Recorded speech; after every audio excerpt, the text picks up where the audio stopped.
8వ తరగతిలోనే మత్తు పదార్థాలకు బానిసైపోయి 24 గంటలు ఆ మత్తు పదార్థాలు మునిగి తేలుతున్నాడు.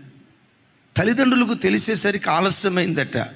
వాడు 8వ తరగతిలో కాదు, 6వ తరగతి నుండే మత్తు పదార్థాలకు వాడు బానిసైపోయాడంట.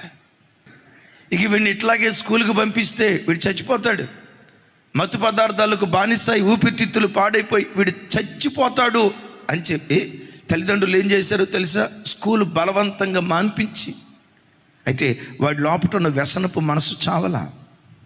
వాడి కాళ్ళకు చేతులకు బంధకాలు వేశారు, కానీ వాని మనస్సుకు బంధకాలు వేయలేకపోయారు. 7 నెలల తర్వాత వాళ్ళు డ్యూటీకి వెళ్ళిపోయారు. వాళ్ళ సొంత పనులు, కుటుంబ పోషణ నిమిత్తం వెళ్ళిపోయారు. వీడేం చేశాడో తెలుసా?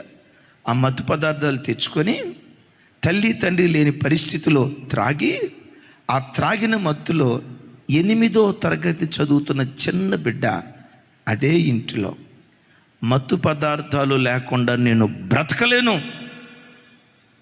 నా తల్లిదండ్రులు నాకు మత్తు పదార్థాలు ఇవ్వట్లేదని ఉరేసుకొని చనిపోయాడు ఆ బిడ్డ. ఆ తల్లిదండ్రులు ఏడుస్తూ టీవీ మీడియాలో చెప్పిన మాట ఏంటో తెలుసా? నా కొడుకు ఒక్కడే కాదయ్యా, వైజాగ్ ప్రాంతంలో అనేక మంది గంజాయికి బానిసలై, మత్తు పదార్థాలకు బానిసలై చిన్న వయసులో జీవితాలు నాశనం చేసుకుంటున్నారయ్యా.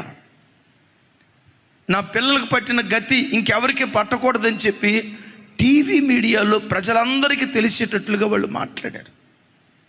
ఇలాంటి భయంకరమైన దినాల్లో ఈరోజే ఇలా ఉంటే ఇంకో 10 సంవత్సరాల తర్వాత పిల్లల పరిస్థితి ఎట్లా ఉంటుంది? ఇంకొక 20 సంవత్సరాల తర్వాత పిల్లల భవిష్యత్తు ఎలా